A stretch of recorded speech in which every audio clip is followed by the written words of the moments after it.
ಇದು ಏನು ಕಾರ್ಯಕ್ರಮ ಇವತ್ತು ಇತ್ತು ಅಂತ ಹೇಳಿದ್ರೆ, ಈಗ ನಮ್ಮ ಜನಪ್ರಿಯ ಶಾಸಕರಾದಂಥ ಬಾಲಣ್ಣವರು, ದಿನೇಶ್ ಗುಂಡೂರವರು ಕರ್ಕೊಂಡ್ಬಂದು ಇರೋ ಹಾಸ್ಪಿಟ್ಲ್ ಪರಿಸ್ಥಿತಿಯನ್ನು ನೋಡಿ ಹೊಸದಾಗಿ ಒಂದು 100 ಬೆಡ್ಡಿನ ಹಾಸ್ಪಿಟ್ಲನ್ನು, ಹೈಟೆಕ್ ಹಾಸ್ಪಿಟ್ಲನ್ನು ಮಾಡಬೇಕು ಅಂತೇಳಿ 42 ಕೋಟಿಗೂ ಹೆಚ್ಚಿನ ಅನುದಾನವನ್ನು ನಮ್ಮ ಸುರೇಶ್ ಅಣ್ಣವರು ಮತ್ತು ಬಾಲಣ್ಣವರ ನೇತೃತ್ವದಲ್ಲಿ ಒಂದು ಅನುದಾನವನ್ನು ಬಿಡುಗಡೆ ಮಾಡಿದ್ದಾರೆ.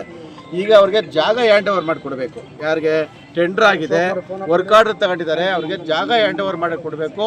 ಇವರು ಕೆಲವು ಜನ ನಮಗೆ ಸ್ಟ್ಯಾಚು ಶಿಫ್ಟ್ ಮಾಡ್ತಾ ಇದ್ದಾರೆ ಅಂತ ಒಂದು ಪ್ಲಸ್ ಮರ ಬೆಳೆದ್ಬಿಟ್ಟಿದೆ, 400 ಮರಗಳದ್ದು ಹೆಚ್ಚಿಗೆ ಇದೆ, ಅದು 50 ವರ್ಷದ 100 ವರ್ಷ ಹಳೆ ಮರಗಳಿದೆ ಅಂತೇಳಿ ಎಲ್ಲೊಂದು ಕಡೆ ನ್ಯಾಯಾಲಯಕ್ಕೆ ಹೈಕೋರ್ಟ್ಗೆ ಹೋಗಿದ್ರು. ಆ ಹೈಕೋರ್ಟಲ್ಲಿ ಏನು ಹೇಳಿದೆ ಅಂತ ಹೇಳಿದ್ರೆ, ಅಕಸ್ಮಾತ್ ಈಗ ಮರ ಕಡ ಸನ್ನಿವೇಶ ಇಲ್ಲ, ಆದರೆ ಮರ ಕಡಿಬೇಕು ಅಂತ ಬಂದರೆ ನ್ಯಾಯಯುತವಾಗಿ ಕಾನೂನುಬದ್ಧವಾಗಿ ನೀವು ಒಂದು ತೀರ್ಮಾನವನ್ನು ತೆಗೆದುಕೊಂಡು ಕಾನೂನುಬದ್ಧವಾಗಿ ಮರ ಕಡಿಬೇಕು ಅಂತ ಒಂದು ತೀರ್ಮಾನ ಇದೆ. ಹಾಗಾಗಿ 50 ಮರಗಳಿಗಿಂತ ಹೆಚ್ಚಿಗೆ ಮರ ಇರೋದ್ರಿಂದ 89 ಮರ ಏನೋ ಸಣ್ಣ ಸಣ್ಣ ಮರ ಎಲ್ಲ ಸೇರ್ಕೊಂಡು 89 ಮರ ಇರೋದ್ರಿಂದ ಒಂದು ಜನಾಭಿಪ್ರಾಯ ತಗೋಬೇಕು ಅಂತ ಇವತ್ತೊಂದು ಸಭೆ ಕರೆದಿರೋವಂಥದ್ದು. ಇಂಡಿವಿಜುವಲ್ ಆಗಿ ಬಂದು ಜನಗಳ ಅಭಿಪ್ರಾಯಗಳು ಹೇಳಬೇಕು ಅಂತೇಳಿ ಇವತ್ತು ಸಾವಿರಾರು ಜನ ನಮ್ಮ ಮಾಗಡಿ ತಾಲೂಕಿನ ಏನು ಬಡ ಕುಟುಂಬದಲ್ಲಿ ಇದ್ದಂಥವ್ರು, ಇವತ್ತು ಹಿಂದುಳಿದಂಥವ್ರು, ಮಧ್ಯಮ ವರ್ಗದವ್ರು ಇವತ್ತು ನಮ್ಗೆ ಹಾಸ್ಪಿಟ್ಲು ಬೇಕೇ ಬೇಕು, ನಮ್ಗೆ ಅವಶ್ಯಕತೆ ಇದೆ ಅಂತೇಳಿ ಸುಮಾರು ಸಾವಿರಾರು ಜನ ಬಂದು ಇವತ್ತು ಅರ್ಜಿಯನ್ನು ಕೊಟ್ಟಿದ್ದಾರೆ. ಆ ಒಂದು ಸನ್ನಿವೇಶದಲ್ಲಿ ಇವತ್ತು ನಮ್ಗೆ ಹಾಸ್ಪಿಟ್ಲ್ ಆಗಬೇಕಾಗಿದೆ. ನೋಡಿದ್ದಾರೆ ನೀವು, ಇವತ್ತು ನಾವು ಮಾತಾಡ್ತಾ ಇದ್ದೀವಲ್ಲ, ನಮಗೂ ಕೆಲವು ಟೈಮ್ ನಮಗೂ ಅವಶ್ಯಕತೆ ಇಲ್ಲ, ಅವ್ರು ಮಾತಾಡಿದ್ರು ಅವ್ರಿಗೂ ಅವಶ್ಯಕತೆ ಇಲ್ಲ. ಹಾಸ್ಪಿಟ್ಲ್ ಅವಶ್ಯಕತೆ ಇರುವಂಥದ್ದು ಇಲ್ಲಿನ ಬಡ ಜನತೆಗೆ, ಮಾಗಡಿ ತಾಲೂಕಿನ ಬಡ ಜನತೆಗೆ ನಾನು ಋಣವನ್ನು ತೀರಿಸಬೇಕು ಅಂತೇಳಿ ಬಾಲಣ್ಣವರ ನೇತೃತ್ವದಲ್ಲಿ ಇವತ್ತು 42 ಕೋಟಿ ಅನುದಾನ ರೆಡಿಯಾಗಿದೆ. ಹಾಗಾಗಿ ಇವತ್ತು ಸಭೆಯಲ್ಲಿ ಇವತ್ತು ತೀರ್ಮಾನ ಆಗಿದೆ, ಮರಗಳನ್ನ ಕಡಿಬೇಕು ಅಂತ ಅವ್ರು ಟಿಪ್ಪಣಿ ರೆಜುಲೇಷನ್ ಮಾಡ್ಕೊಳ್ತಾರೆ. ಅಷ್ಟೊತ್ತಿಗೆ ಗೊಂದಲ ಆಯಿತು, ರೆಜುಲೇಷನ್ ಎಲ್ಲ ಮಾಡ್ಕೊಳ್ತಾರೆ ಅವರು.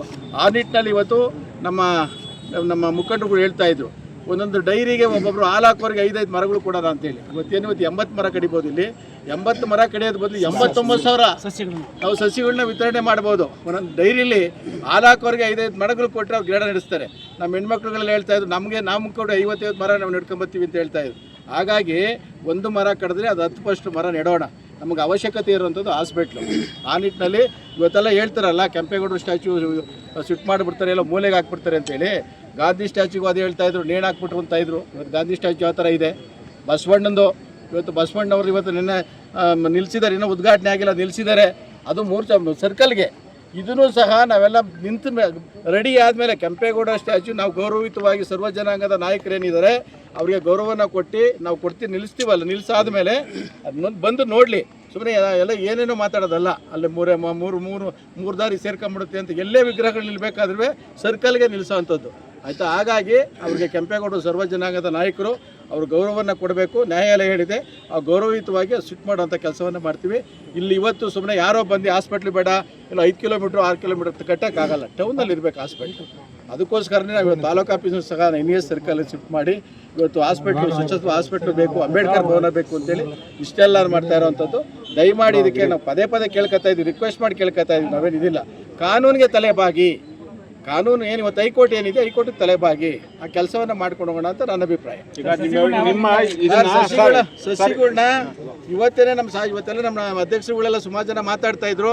ಅವ್ರಿಗೆ ಈಗ ಮಳೆ ಸ್ಟಾರ್ಟ್ ಆದ ತಕ್ಷಣ ನಾವೆಲ್ಲ ಡೈರಿಗಳಿಗೂ ಸಪ್ಲೈ ಅಂತ ಕೆಲಸವನ್ನು ನಮ್ಮ ಶಾಸಕರ ಮುಖಂಡತ್ವಲ್ಲೇ, ನಮ್ಮ ತಮ್ಮಾಜಣ್ಣವ್ರ ಮುಖಂಡತ್ವಲ್ಲೇ ಇವತ್ತೇನೋ ಒಂದನ್ನು 5 ಕೊಡೋಕ್ಕಾಗಲ್ಲ ಅಂದ್ರೆ 2 ಸಸಿನಾರು ನೆಟ್ರಪ್ಪ ಅಂತೇಳಿ ಡೈರಿಗಳಿಗೆ ಸಪ್ಲೈ ಮಾಡಿ ಡೈರಿಗಳ ಕಡೆಯಿಂದನೇ ಪ್ರತಿ ಗ್ರಾಮದಲ್ಲೂ ನಡೆಸಬೇಕು ಮತ್ತು ಪಟ್ಟಣದಲ್ಲಿ ನಡೆಸುವಂಥ ಕೆಲಸವನ್ನು ಮುಂದಿನ ದಿನಗಳಲ್ಲಿ ಮಾಡ್ತೀವಿ ಸರ್. ಅದು ಮಳೆಗಾಲ ಸ್ಟಾರ್ಟ್ ಆದ ತಕ್ಷಣ ಮಾಡ್ತೀವಿ.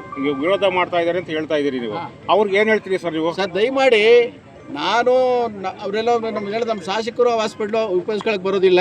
ಶಾಸಕರು ದಯಮಾಡಿ ಬಿಲ್ಡಿಂಗ್ ಅವ್ರು ಸ್ವಂತ ಕಟ್ಕೊತಾ ಇಲ್ಲ, ಬಡ ಜನತೆಗೋಸ್ಕರ ಹಾಸ್ಪಿಟ್ಲ್ ಕಟ್ತಾ ಇರೋದು. ದಯಮಾಡಿ ನಿಮ್ಮಲ್ಲಿ ಕೈ ಮುಗಿದು ಮನವಿ ಮಾಡ್ಕೊಳ್ತೀವಿ.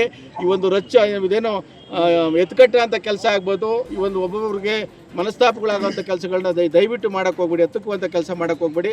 ಇದು ಬಡ ಜನತೆಗೋಸ್ಕರ ಮಾಡ್ತಾ ಇರೋದು, ಮಾಗಡಿ ತಾಲೂಕಿನ ಜನತೆಗೋಸ್ಕರ ಮಾಡ್ತಾ ಇರೋದು. ದಯಮಾಡಿ ಎಲ್ಲರೂ ಸಹಕರಿಸಬೇಕು ಅಂತ ನಾನು ಕೇಳ್ಕೊಳ್ತೀನಿ. ಈಗ ಕೆಂಪೇಗೌಡ ಪ್ರತಿಮೆ ಸರ್ ಹೇಳ್ತೀವಿ ಸರ್, ಅದು ಸರ್ ಕೆಂಪೇಗೌಡ ಪ್ರತಿಮೆ ನೀವೇ ನೋಡ್ತಾ ಇದ್ದಾರೆ ಸರ್, 100 ಅಡಿ ಅಂತರದಲ್ಲಿ ಶಿಫ್ಟ್ ಮಾಡ್ತಾ ಇದ್ವಿ ಗೌರವಯುತವಾಗಿ. ಹೈಕೋರ್ಟ್ ಆದೇಶ ಪ್ರಕಾರ ಗೌರವಯುತವಾಗಿ ಇವತ್ತೇನು ಬಸವಣ್ಣವರ ಸ್ಟ್ಯಾಚ್ಯೂ ನೋಡ್ತಾ ಇದ್ದೀರಾ, ಗಾಂಧಿ ಪ್ರತಿಮೆ ನೋಡ್ತಾ ಇದ್ದೀರಾ, ಅದಕ್ಕಿಂತ ಇನ್ನೂ ಉತ್ತಮ ಮಟ್ಟದಲ್ಲಿ ಕೆಂಪೇಗೌಡರನ್ನ ಪ್ರತಿಷ್ಠಾಪನೆ ಮಾಡುವಂಥ ಕೆಲಸವನ್ನು ಮಾಡ್ತೀವಿ. ನಾವು ಹೇಳಿದ್ದೀವಲ್ಲ, ಒಂದು ಸಣ್ಣ ವ್ಯತ್ಯಾಸನೂ ಸಹ ಮಾಡೋದಿಲ್ಲ. ನಮ್ಮ ಜಡಲಿ ಕೃಷ್ಣಪ್ಪನವ್ರು ಏನು ಮಾಡಿದಾರೋ ಅದೇ ಥರ ಯಾವುದೇ ಒಂದು ಸಣ್ಣ ವ್ಯತ್ಯಾಸನೂ ಮಾಡ್ದಲ್ಲೇ ಅದೇ ರೀತಿ ಹಾಕ್ತೀವಿ, ಒಂದು ಉತ್ತಮವಾದ ರೀತಿಯಲ್ಲಿ ಮಾಡ್ಕೊಡ್ತೀವಿ. ಈಗ ಅವ್ರೇನು ವಿಶ್ವಾಸ ನೋಡಿ ಮಾತಾಡ್ಬೋದಾ ಸರ್? ಸರ್ ಎಲ್ಲ ಮಾತಾಡ್ತಾ ಇದ್ದಾರೆ, ನಾವು ಮಾತಾಡ್ತೀವಿ ಸರ್, ನಾವು ಪ್ರಯತ್ನ ಪಡ್ತೀವಿ ಸರ್. ಯಾಕಂದ್ರೆ ಅದು ಮಾತಾಡಿದ್ರೆ ಬಗೆಹರಿಬೋದು ಸರ್, ನಾವು ಪ್ರಯತ್ನ ಪಡ್ತೀವಿ ಸರ್. ಏನಿಲ್ಲ, ನಮ್ಮ